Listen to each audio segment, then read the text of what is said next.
Y vamos a leer en la epístola del apóstol Pablo a los Gálatas. Gálatas, el capítulo 5. Gálatas, capítulo 5. Aleluya. Vamos a leer, vamos a dar lectura del verso 7 al verso 9. Gálatas, capítulo 5. Aleluya. Verso 7 al verso 9. Gloria al Señor, aleluya. A su nombre sea la gloria. Gálatas capítulo 5, verso 7 al verso 9. Dice la palabra: con la bendición del Padre, del Hijo y del Espíritu Santo. Vosotros corríais bien. ¿Quién os estorbó para no obedecer a la verdad? Esta persuasión no procede de aquel que os llama. Un poco de levadura leuda toda la masa. Amén. Padre, te adoramos, bendecimos tu nombre y te damos gracias, Señor, por tu infinita bondad y tu misericordia. Gracias por la bendición que nos concedes de estar aquí en tu casa. Señor, vamos a estudiar tu palabra, danos luz, ilumina nuestro entendimiento, Señor, danos espíritu de sabiduría, de revelación, de conocimiento de tu palabra, y danos sobre todo un corazón dispuesto para oír tu voz, para recibir tu palabra, en el nombre de Jesús. Amén. Gloria a Dios. Siéntese, hermano, por favor. Qué bueno es nuestro Dios. Al Señor sea toda la gloria y toda la honra. Bendito sea su nombre. Quiero compartir la palabra del Señor bajo el tema: no te desvíes del camino que Dios te ha trazado. No te desvíes del camino que Dios te ha trazado. Bendito sea el Señor.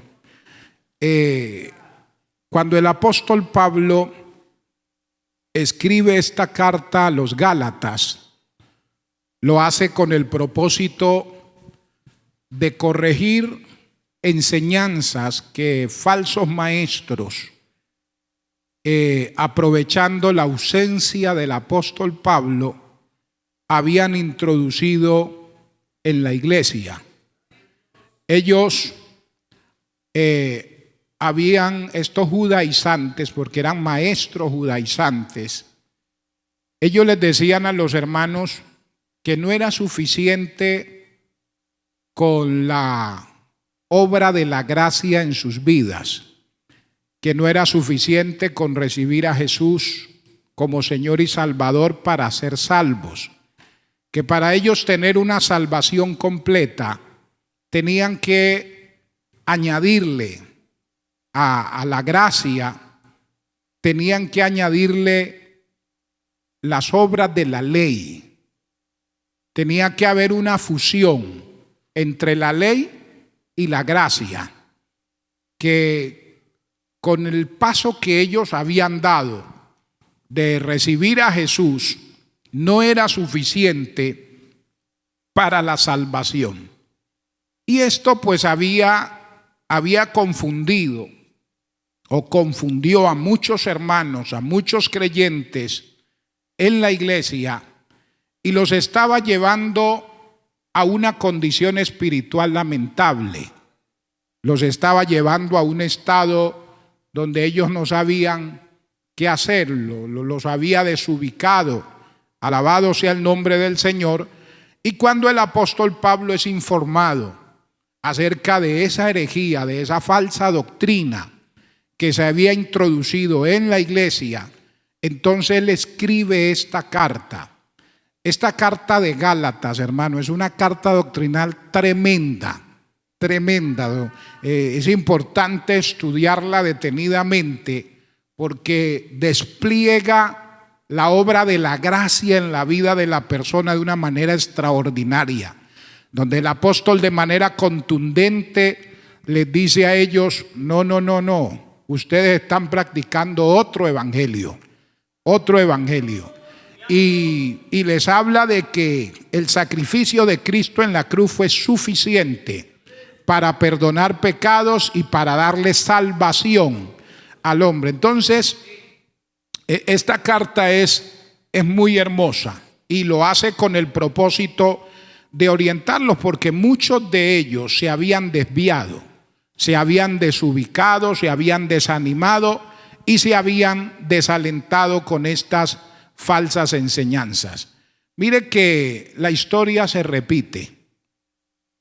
Hay cristianos que en un tiempo fueron fieles al Señor, caminaron bien, obedecieron la palabra, servían al Señor con libertad, pero lamentablemente con el paso del tiempo algo los distrajo, algo hizo que ellos se desviaran del camino que el Señor les había trazado a través de su palabra.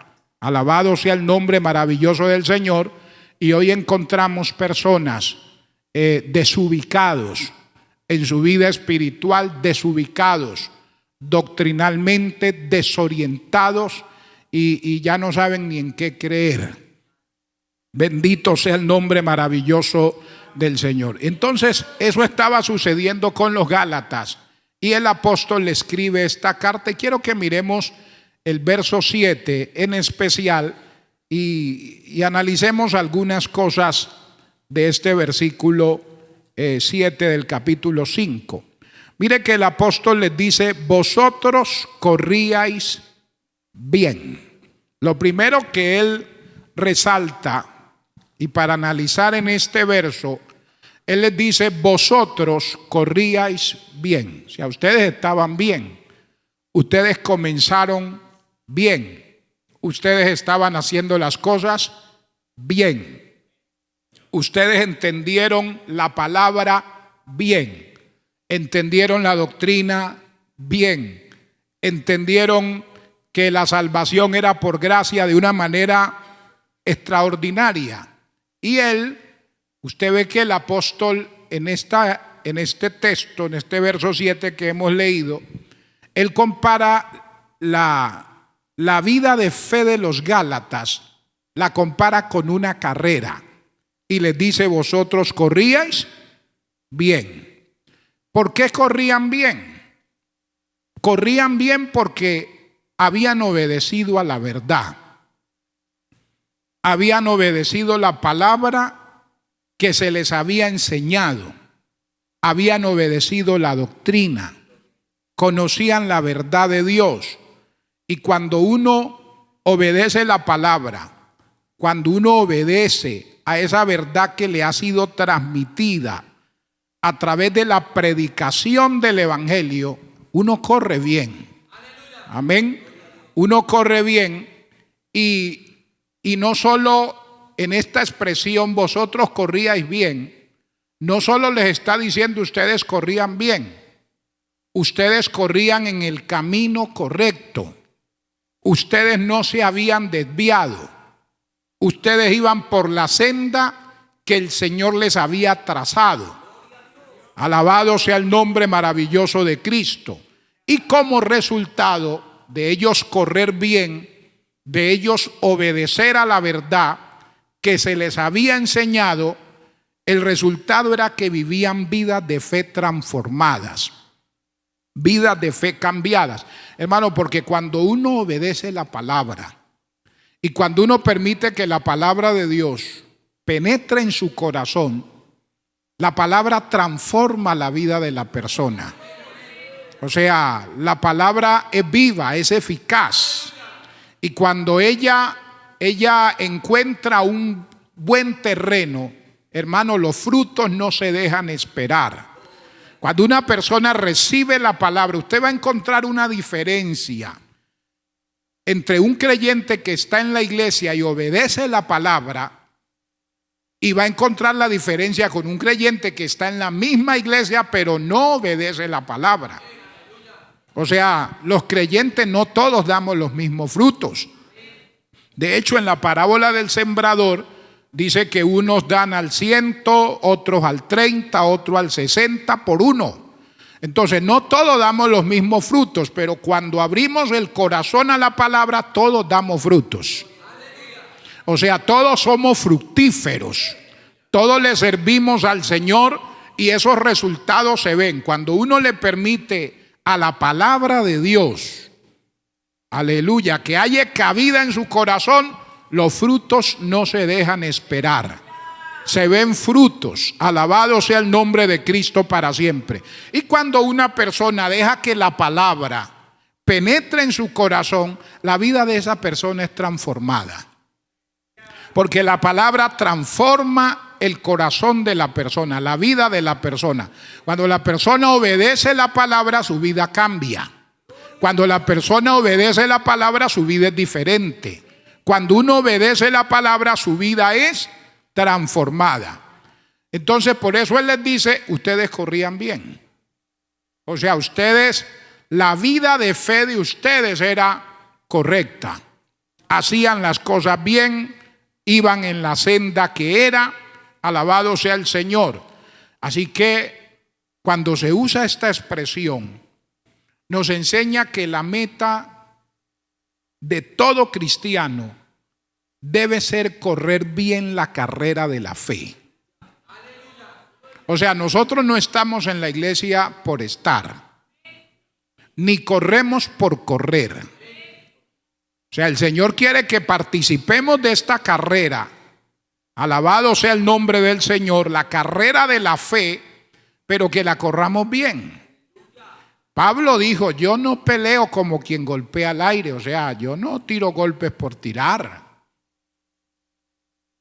No. Tampoco corro por correr. Alabado sea el nombre del Señor. Entonces la meta nuestra debe ser correr bien la carrera de la fe. Y el propósito es que corramos sin dejarnos distraer ni desviar de nuestra relación con Dios. Porque en este camino usted va a encontrar, como vamos a mirar enseguida, va a encontrar cosas que van a tratar de desviarlo. Va a encontrar cosas, aleluya, que van a tratar de distraerlo, de hacer que usted quite la mirada de la meta, del premio, y nos desubiquemos. Alabado sea el nombre del Señor. Satanás nos va a presentar una cantidad de cosas que van a hacer que usted y yo perdamos la atención o quitemos la mirada de la meta, quitemos la mirada del premio. Alabado sea el nombre de Cristo para siempre. Así que no podemos permitir que en esta carrera de la fe nada nos distraiga y nada nos desvíe de nuestra relación con Dios. Si conservamos una relación con Dios productiva, maravillosa, hermano, nuestra vida cristiana va a ser una vida cristiana bendecida. Usted va a ser un cristiano feliz. Usted va a ser un cristiano gozoso. Para usted la vida cristiana, hermano, va a ser una bendición maravillosa. Usted va a anhelar cada día, alabado sea el Señor, servir a Dios. Mire lo que dice Hechos capítulo 20, verso 24 dice, pero de ninguna cosa hago caso, ni estimo preciosa mi vida para mí mismo, con tal que acabe mi carrera con gozo y el ministerio que recibí del Señor Jesús, para dar testimonio del evangelio de la gracia de Dios. Entonces, mire que el apóstol está diciendo, de ninguna cosa hago caso. O sea, no voy a dejar que nada me distraiga. Yo les he contado, quiero aprovechar este espacio para contarles esta anécdota de dos reyes que habían mantenido guerra por mucho tiempo. Uno de ellos falleció y su hijo asumió el trono, llegó al trono. Como tenían guerra con su vecino continuamente, el joven rey le manda embajadores al otro rey y le dice: mi padre murió, pero las guerras continúan. El rey anciano le dice: hemos luchado con tu padre y con tu pueblo por mucho tiempo. Ya es hora que hagamos una tregua. Ejerce tu reinado en paz. Eres un joven. Disfruta el momento.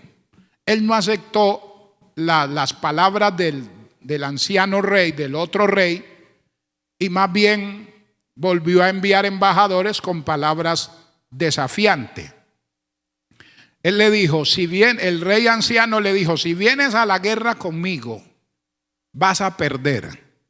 Mucha gente de tu pueblo va a morir. Él le advirtió todo lo que iba a pasar. Le dijo: estás en el reino de tu padre, pero no eres tu padre. No te olvides de eso. Él no prestó atención, se fueron a la guerra. Como el rey anciano le había dicho, perdieron la guerra. Y él había dicho, el rey: al joven rey tráiganmelo con vida. Cuando se lo trajeron, le dijo: te lo advertí. Te dije que tú no eras tu padre.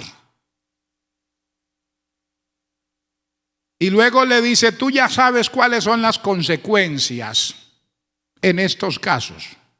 Eres mi rehén y estoy en toda la disposición y tengo toda la libertad para quitarte la vida. Pero te voy a dar una oportunidad, porque tu pueblo te necesita. Y con algunas orientaciones vas a ser un buen rey. Pero tienes que pasar la prueba que te voy a colocar. Entonces lo llevó a un camino muy escabroso, accidentado. Y le dijo: si ves la meta que está allá, aquello que está allá, le había puesto un lugar, un punto de partida. Y le dijo: sí, le dice: allá tienes que llegar. Vas a caminar por todo este trayecto y vas a llegar hasta allá. Cuando llegues a ese lugar, entonces te voy a perdonar la vida. Ahora, ¿qué vas a hacer? Vas a llevar un cántaro sobre tu cabeza. Se iba a colocar un cántaro en la cabeza y iba a caminar. Le dijo: la gente que está a tu derecha, y miró una cantidad de personas, te van a animar. Los que están a tu izquierda te van a desalentar con sus palabras. Además, mira detrás de ti. Miró y había un soldado con una espada en la mano. Le dijo: él va a ir detrás de ti. En el momento en que se te caiga el cántaro, tu cabeza caerá con el cántaro. Esa era la prueba. Que el cántaro, él tenía que llegar al otro lado sin que el cántaro se le cayera de la cabeza. ¿Lo aceptas?, le dijo. Dijo: no me queda otra opción, de todas maneras voy a morir. Se colocó el cántaro en la cabeza y comenzó a caminar. Y caminaba. Los de la derecha lo animaban y le decían: vamos, rey, tú puedes, tú eres capaz, tú eres valiente, tú vas a llegar a la meta. Los de la izquierda le decían: eres un cobarde, eres un necio. Mira, el cántaro ya se te está cayendo de la cabeza. No vas a poder llegar al otro. Y entonces iba en medio de eso. Uno lo animaban y otros lo desanimaban. Y detrás venía el soldado con la espada en la mano, esperando a que el cántaro se le ladeara para él quitarle la cabeza. Era la orden que llevaba. Al soldado lo único que le preocupaba era que el cántaro se le cayera al otro de la cabeza, no más. Bueno, el joven rey caminó con el cántaro y llegó al otro lado con el cántaro en la cabeza sin que se le cayera.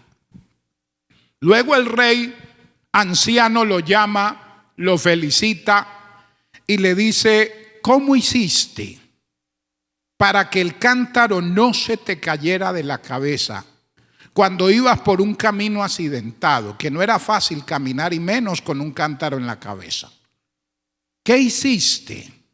Cuando había un grupo de personas que te animaba y había otro que te desanimaba y sabías que detrás de ti iba un soldado con la espada en la mano, apenas se te cayera el cántaro, tu cabeza caía con el cántaro. ¿Sabe cuál fue la respuesta del joven rey? El joven rey le dijo: rey, no le presté atención ni a los de la derecha, ni le presté atención a los de la izquierda, ni tampoco le presté atención al soldado que venía detrás mío con la espada. Le presté atención a dos cosas: al cántaro que llevaba sobre mi cabeza y a la meta. Yo sabía que mientras el cántaro no se me cayera de la cabeza y pudiera llegar a la meta, lo demás no me importaba. No me dejé distraer por los aplausos, pero tampoco me dejé distraer por las burlas. Y tampoco me dejé distraer por el que venía con una espada detrás mío a punto de quitarme la cabeza. Entonces, mire que habían cosas, habían personas y habían circunstancias que estaban ahí para distraerlo y desviarlo del propósito. Y eso va a pasar en su transitar y en mi transitar en la vida cristiana. Usted y yo vamos a encontrar cosas, vamos a encontrar personas, vamos a encontrar circunstancias internas y externas que van a tratar de distraernos, que van a tratar de desubicarnos y sacarnos del camino que Dios nos ha trazado. Pero mire lo que el apóstol Pablo dice: pero de ninguna cosa hago caso. O sea, yo no hago caso. En otros términos, no dejo que nada me distraiga. Si la gente le da una palmadita y lo aplaude, no se deje distraer por eso. Si la gente lo alaba por lo que usted hace, no se deje distraer por eso. Si la gente lo felicita por lo que usted hace, no se deje distraer por eso. Pero si la gente también se burla de lo que usted hace, tampoco se deje distraer por eso. Si la gente lo critica, no se deje distraer por eso. Si escucha voces positivas y voces negativas, no permita que nada de esas cosas lo distraigan para que no se salga del camino que el Señor le ha trazado. A veces nos distraen las alabanzas, nos distraen los aplausos. ¿A quién no le gustan las alabanzas? ¿A quién no le gustan los aplausos? ¿A quién no le gusta que le digan lo que usted hace es excelente, lo que usted hace es bueno? Y uno se acostumbra al aplauso y está uno ahí pendiente. Lo que uno no quiere oír es críticas, es oposición. Pero no, así no funciona la vida. Si algún día le dicen, bueno, lo que hizo, dele gracias a Dios. Pero alístese para el leñazo también. Alabado sea el Señor. Entonces, no se deje subir al cielo cuando lo alaben, pero tampoco se deje bajar al piso cuando lo critiquen y digan cosas de usted. Así que mantenga todo en un balance. Aleluya, porque uno a veces se acostumbra a la alabanza y el día que no lo alaban, hermano, o dicen algo contrario, se le acaba a uno el mundo. Ya uno no se quiere congregar. Ya uno no quiere colaborar. El día que le dicen esa empanada que usted hizo, qué cosa más fea, dice, hasta ahí fue. Y de verdad, que Dios nos ayude. Miren lo que dice el verso 7, la segunda parte de este versículo. Vosotros corríais bien. Luego hay una pregunta: ¿quién os estorbó para no obedecer a la verdad? Entonces, corrían bien, pero en segundo lugar, Él les dice, ¿quién os estorbó? Aleluya. O sea, los gálatas habían corrido bien, pero estaban terminando mal. habían comenzado bien y estaban terminando mal. Aquí el apóstol habla de un estorbo. El diccionario describe un estorbo, lo describe como un obstáculo que impide la ejecución de algo. Pero también un estorbo es todo aquello que actúa como un obstáculo para impedir el progreso de alguien. Esto es importante. Obstáculo que impide la ejecución de algo. O también es un obstáculo que nos impide el progreso, que nos impide avanzar, que nos impide llegar a donde Dios quiere que lleguemos.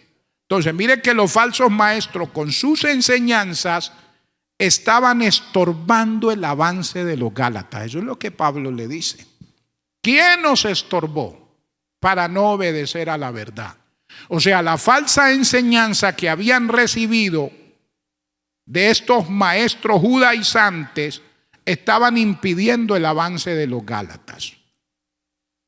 Los estaban deteniendo.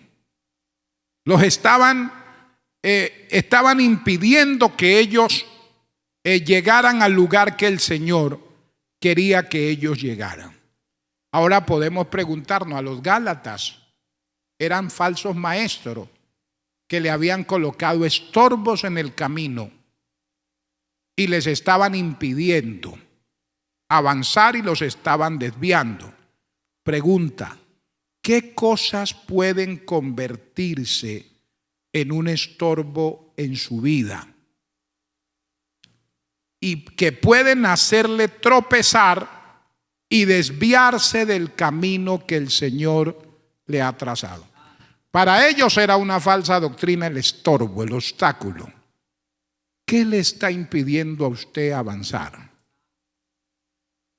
¿Qué le está impidiendo a usted correr bien? ¿Qué lo está desviando del camino que el Señor le ha trazado? ¿Qué está impidiendo que yo haga la voluntad de Dios en mi vida? Aquí habla de un obstáculo, de un estorbo. ¿Qué cosas pueden ser un obstáculo para nosotros en este tiempo? ¿Qué cosas pueden convertirse en algo que nos está impidiendo el progreso, el avance, el crecimiento espiritual? Por ejemplo, un obstáculo puede ser una falsa doctrina, una falsa enseñanza, como la que estaban recibiendo los Gálatas. Una falsa enseñanza se convierte en un estorbo en la vida de un cristiano. Hermano, y nosotros tenemos que tener mucho cuidado con lo que oímos, en especial a través de las redes sociales. Se enseñan una cantidad de cosas, y uno encuentra creyentes, no solo creyentes nuevos, creyentes de años, hermano, que terminan con unas herejías. Y yo le decía a un hermano, por favor, eso es un poco tolerable en un hermano que esté comenzando la vida cristiana, pero usted tantos años en la iglesia y usted deja que esas falsas enseñanzas hagan eco en su vida. ¿Qué es lo que usted ha aprendido durante tanto tiempo en la iglesia? Entonces le dije, la palabra de Dios dice que cuando uno está sentado en el banco de una iglesia y se le está enseñando la verdad y no la recibe, entonces su corazón se abre para que un poder engañoso haga efecto en su vida. Sí, porque si yo no creo a la verdad, pues tengo que abrir el corazón a la mentira. Si no aplico mi corazón a la doctrina, a la sana doctrina, pues mi corazón se va a abrir para la falsa enseñanza. Entonces, hermano, el apóstol Pablo dijo, óigalo todo y retenga lo que sirve. Lo que usted ve que no edifica, deséchelo. Alabado sea el nombre maravilloso del Señor. Entonces, una falsa doctrina puede ser un obstáculo. Una tentación puede convertirse en un estorbo para que usted y yo no avancemos y para que nos desviemos del camino. El pecado también se convierte en un estorbo que no nos deja avanzar. Las malas amistades también se convierten en un obstáculo, en un estorbo que impiden que uno avance. Y hay una cantidad de cosas que si cada uno de ustedes mencionara, vamos a encontrar un sinnúmero de cosas que son un estorbo, un obstáculo para avanzar, para no llegar al lugar que Dios quiere que lleguemos. ¿Qué nos aconseja Dios que hagamos con los estorbos que encontramos en el camino? ¿Qué dice Hebreos capítulo 12, verso 1? Ahí dice qué debemos hacer. Por tanto, nosotros también, teniendo en derredor nuestro tan grande nube de testigos, ¿qué dice? Despojémonos de todo peso y del pecado que nos asedia y corramos con paciencia la carrera que tenemos por delante. O sea, Dios me llama a mí a despojarme, a quitar los estorbos. Mire que aquí habla de peso y de pecado. Hay cosas que no son pecado, que usted y yo hacemos, pero son un peso, se convierten en un estorbo para dejarnos, para impedirnos el avance. Hay cosas que son buenas, pero aún las cosas buenas, si no sabemos ubicarlas en el lugar que a ellas les corresponde, también nos van a desviar. También nos van a desubicar de la voluntad de Dios. También nos pueden sacar del camino. Bendito sea el nombre maravilloso de Cristo. Entonces dice, despojémonos de todo peso, y luego sí dice, y del pecado. Porque el pecado, dice, nos asedia.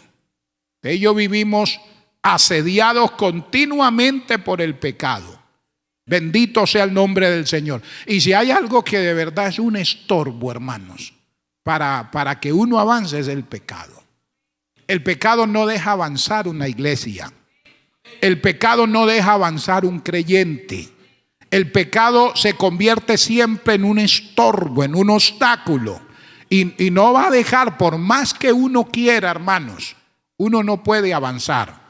Uno no va a crecer espiritualmente. Uno no va a ser lleno del Espíritu de Dios. Uno no va a ser lleno de espíritu, de sabiduría, de revelación y de conocimiento de la palabra si le estoy dando cabida al pecado en mi corazón. El pecado es un estorbo terrible, hermano. El pecado seca la vida del creyente. El pecado es un asesino. El pecado mata, el pecado elimina todo lo bueno, todo lo que Dios ha puesto en la vida de una persona. El pecado lo destruye. Alabado sea el Señor. Entonces el pecado siempre va a ser un estorbo. Y quiero terminar. En tercer lugar, ¿qué consecuencia les estaba trayendo estos estorbos a los Gálatas? El mismo verso 7, aleluya, del capítulo 5, la parte final, mire lo que dice, leámoslo. Vosotros corríais bien. ¿Quién os estorbó para no obedecer a la verdad? Entonces usted ve que ya ese estorbo estaba trayendo resultados negativos. Y usted mira el verso 8 y mira el verso 9 y se da cuenta de los resultados negativos que este estorbo, este obstáculo estaba trayendo a la vida de ellos. Primero, el apóstol dice que como consecuencia de estos obstáculos, ellos no estaban obedeciendo a la verdad. Él les dice, ¿quién nos estorbó? Aleluya.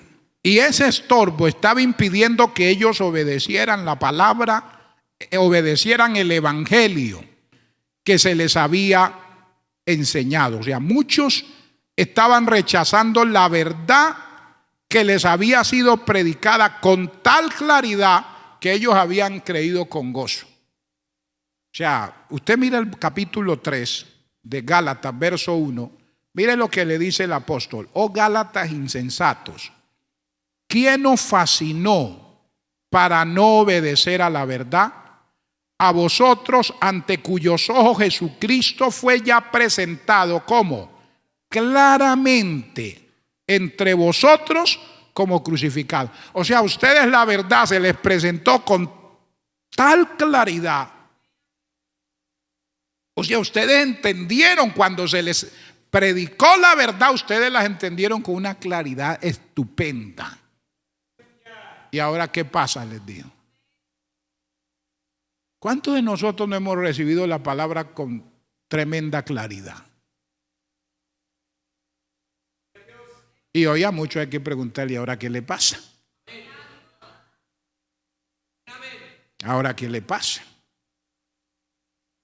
Recibimos la doctrina antes de bautizarnos con toda claridad. Y uno dice: bueno hermana, ¿y ahora qué le pasa?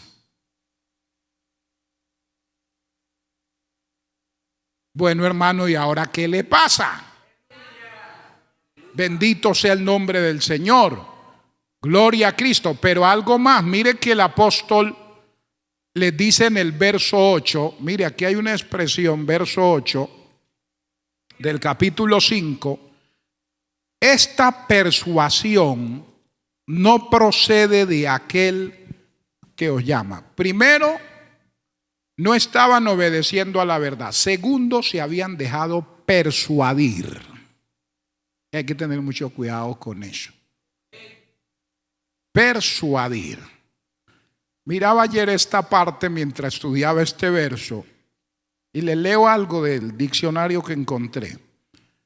La persuasión es el proceso de influir en las creencias, actitudes, intenciones, motivaciones o comportamiento de una persona o de un grupo. Y para persuadir, entonces se usan argumentos, razonamientos, apelaciones emocionales y otras técnicas con la intención de convencer a la persona y llevarla a un punto de vista o a una acción específica.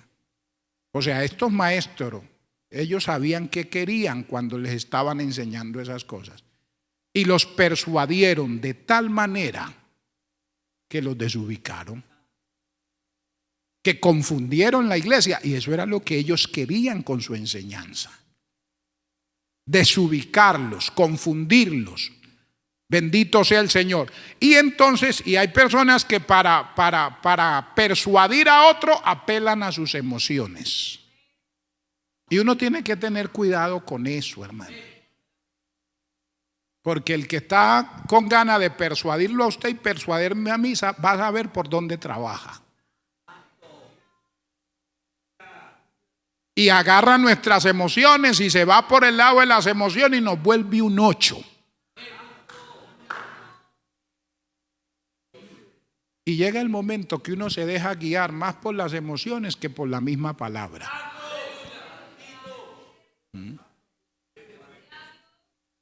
Sí, mire, yo he llegado a lugares a atender situaciones que le digo al grupo de hermanos: pero hermano, aquí hay un adulterio. Y la Biblia dice esto, yo sí, pero no estamos de acuerdo. Una vez en la iglesia coloqué una joven que había caído en fornicación, pues le dije: hermano, usted tiene que pasar por un proceso de disciplina, usted pecó contra Dios, eso no es nada suave, nada sencillo. Hay gente que una fornicación, un adulterio es como si fuera nada. Entonces otra hermana que era muy amiga de ella se me acercó. Yo estaba recién llegado a esa congregación y me dijo: yo no tolero, no permito que usted la ponga en disciplina a ella por esa falta. Usted no se imagina cuánto yo la amo, pastor.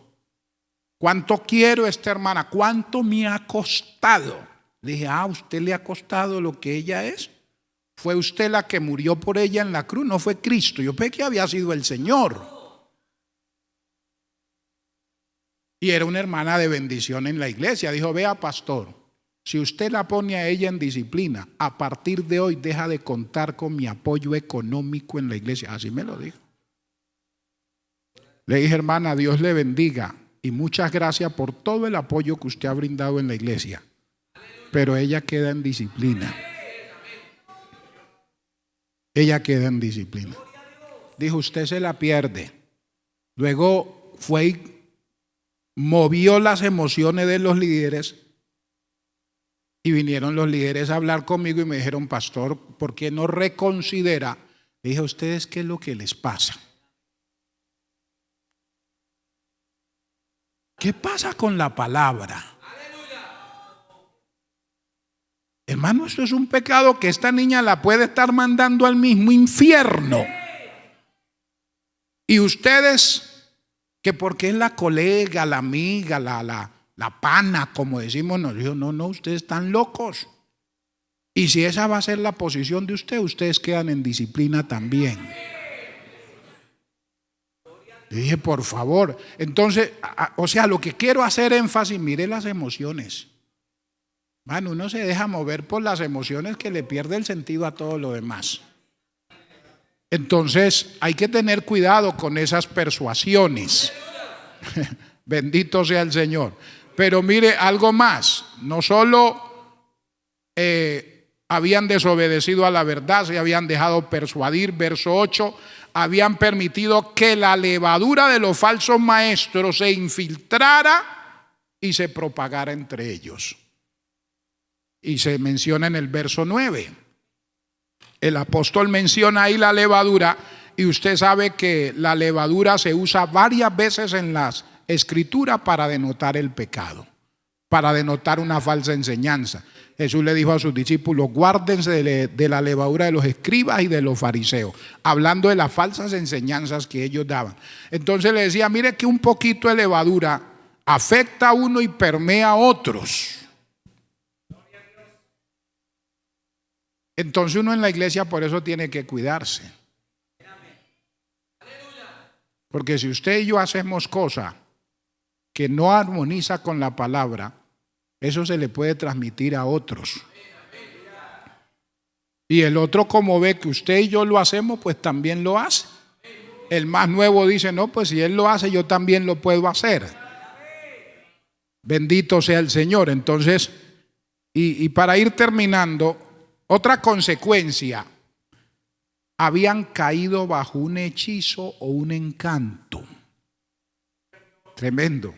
Mire Gálatas 3:1. Oh Gálatas insensato, ¿quién os, mire esta palabra, fascinó? Esa palabra fascinó significa encantados o engañados. Eso en griego era lo que hacían los encantadores.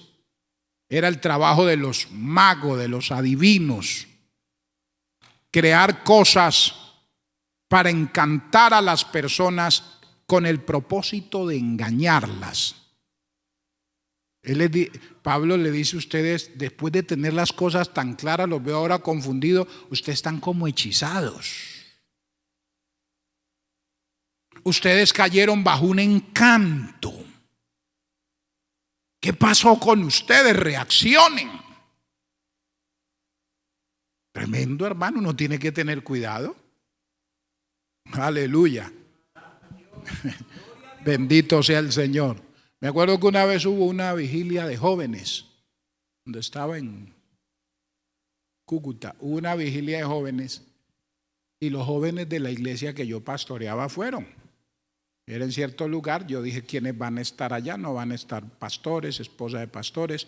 Ok, el líder de jóvenes de zona, pues había organizado una vigilia en ese lugar y pues van a estar los pastores. Sucede que era toda la noche, estuvieron hasta medianoche los pastores y luego ellos se fueron a dormir y dejaron a los muchachos el resto de la madrugada solos. Eso fue un sábado a amanecer domingo, cuando ya era, yo dije, pero tan raro que los muchachos no hayan llegado. Y comienzan los papás a llamarme: pastor, ¿qué pasa? Que los muchachos no han llegado. Y yo llamé a mi hija y eso no hacía sino llorar y llorar y llorar. Y no sé, la noté como rara, esa no es mi hija. Cuando la hermana me dice así, pues yo me preocupé. Me monté al carrito y me fui al lugar donde estaban haciendo la actividad. Y cuando llego, había una joven parada en la puerta del templo. Y cuando me bajo del carro, dijo: llegó el que va a dañar la fiesta. Así literalmente. Llegó el que va a dañar la fiesta. Entonces yo llego y cuando entro, hermano, un ambiente, unas niñas lindas de la iglesia, usted las ve, parecían unas locas, hermano, todas despelucadas, un mechero así, que asustaban. Y un ambiente pesado, y eso era administración, y el uno ministraba al otro. Y había una que tenía dos muchachas que no se hablaban, la una tenía a la otra así de cabeza en el piso: arrepiéntate, ay, así dice el Señor. Y yo dije, está cuando resultó ser profeta. Y por allá el otro le decía a otro otra cosa, y yo miraba y dije, o sea, el ambiente, y la muchacha detrás mío. Entonces yo me le acerqué al que estaba en el sonido y le dije: me apaga ese sonido. Dijo: pero pastor, le dije que lo apague. Entonces lo apagó. Unos que estaban cantando, le dije: ustedes dejen de cantar ya. Entonces fui y levanté a esta que tenía la otra y que no la dejaba ni respirar. Le dije: ¿qué pasó? Suelte la niña, ¿qué pasa? Y esos muchachos como un zombie, hermano. Y todos esos muchachos eran así, vea, idos totalmente. Yo me pedí: ¿ustedes qué les pasa? ¿Qué les pasa? Y la que estaba en la puerta, una muchacha que había tenido sus problemas en el pasado con asunto de satanismo, de brujería. Hermano, una cosa, y yo dije: Padre Celestial, o sea, cayeron, y me llama la atención. Usted mira este término, estúdielo detenidamente en griego y va a encontrar una cantidad de cosas. Habían caído bajo un encanto sin darse cuenta. Como cuando la boa suelta su vaho.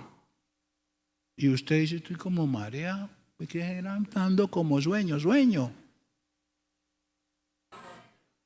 Así. Y usted no sabe a qué hora. Si paso en el Catatumbo, ya casi termino, hermano, regáleme unos minuticos. Se fueron dos hermanos a pescar y el uno dejó al otro allá en la canoa. Pila, que vamos a agarrarnos un bagre, esos bien buenos. Y se fue por ahí supuestamente a traer una panela, unos panes que había dejado allá. Cuando él desde allá donde estaba miraba y veía que el otro estaba así como quieto en la canoa. ¿Este qué le pasó? ¿Quedó dormido? Y cuando ya lo último lo miraba, que así. Y entonces le preocupó, dijo: tan raro, él tan activo que es. Y se va, mira, y camina. Y cuando, claro, había una boa, hermanos, había un palo grande, ya había montado la cabeza. Y desde allá solo hacía así.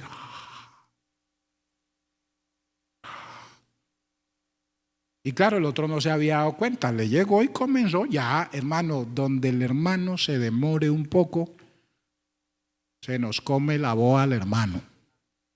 Y hay más de un hermano que la boa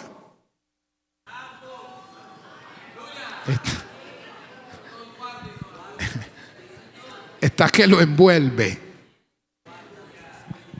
O sea, queda la persona bajo un hechizo, bajo un encanto y no se da cuenta. Y esto había pasado con ellos. Él les dice: ¿quién los fascinó? O sea, ¿quién los encantó? ¿Quién los engañó? Y sabe cómo los encantaron y cómo esta palabra tiene una cantidad de significados muy rico. Ese encanto y engaño se logra por medio de halagos y falsas promesas. Hay que tener cuidado con los halagos, porque los halagos lo pueden hechizar a uno. Los halagos lo pueden encantar a uno. Sí, los halagos lo pueden a uno desubicar. Hay que tener cuidado con los halagos. Hermana, cuidado cuando el que la esté halagando no sea su esposo. Uy, que sí llegó bonita. A ver, una vueltica. Uy, tan linda que vino a la iglesia. Ojo con esos halagos. Hermano, cuidado cuando los halagos no vengan de su esposa. Uy, pero es que usted sí se viste elegante, esa ropa. A ver. Es que hombre, mire cómo le queda esa ropa. Vea. Aleluya. Mire, esto indica que los judaizantes habían acudido a manipulaciones emocionales para arrastrar los hermanos y para desubicarlos. Los gálatas habían comenzado bien su carrera, pero estaban terminando mal. Pablo les dice en el verso 3 y 4 y terminamos: tan necios sois, habiendo comenzado por el Espíritu, ahora vas a acabar por la carne. Dice, tantas cosas habéis padecido en vano, si es que realmente fue en vano. Pablo le dice, ¿qué pasó con ustedes? Me tienen preocupados. Que Dios nos ayude, hermano. Generalmente el cristiano empieza bien su carrera, pero en el camino se presentan una serie de obstáculos que al no ser superados distraen, desvían y retrasan la carrera de muchos cristianos. Y como consecuencia, hoy encontramos muchos creyentes en la iglesia estancados, detenidos, desanimados, desalentados, que se han desubicado del camino que el Señor les ha trazado. Que eso no suceda con nosotros, que eso no suceda con usted. La voluntad de Dios es que usted corra bien y termine bien su carrera. Vamos a estar de pie, por favor. Eterno Dios y Padre que estás en los cielos, te adoramos, Señor, en esta noche. Bendecimos tu nombre, Padre. Te damos gracias porque tú eres bueno, porque tú eres maravilloso. Ayúdanos, Padre Celestial, a correr bien y a seguir en esta carrera sin desviarnos y sin dejarnos distraer del camino que tú nos has trazado, Señor. Nuestra meta es llegar al cielo. Nuestra meta es ser salvos. Nuestra meta es estar contigo, Señor. Ayúdanos a no dejarnos distraer, a no desubicarnos por las falsas doctrinas, por las falsas enseñanzas que hoy abundan, Señor, en todas partes. Abre nuestro entendimiento, Señor, que podamos comprender tu palabra, que podamos tener claridad de tu palabra, Señor. Que sea tu palabra nuestra guía, que sea tu palabra nuestra regla de fe y conducta, Padre. Que sea tu palabra la que nos marque el derrotero, el camino a seguir.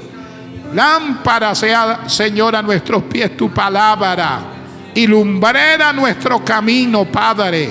Fórmanos, enséñanos, capacítanos a través de tu palabra. Oh, aleluya.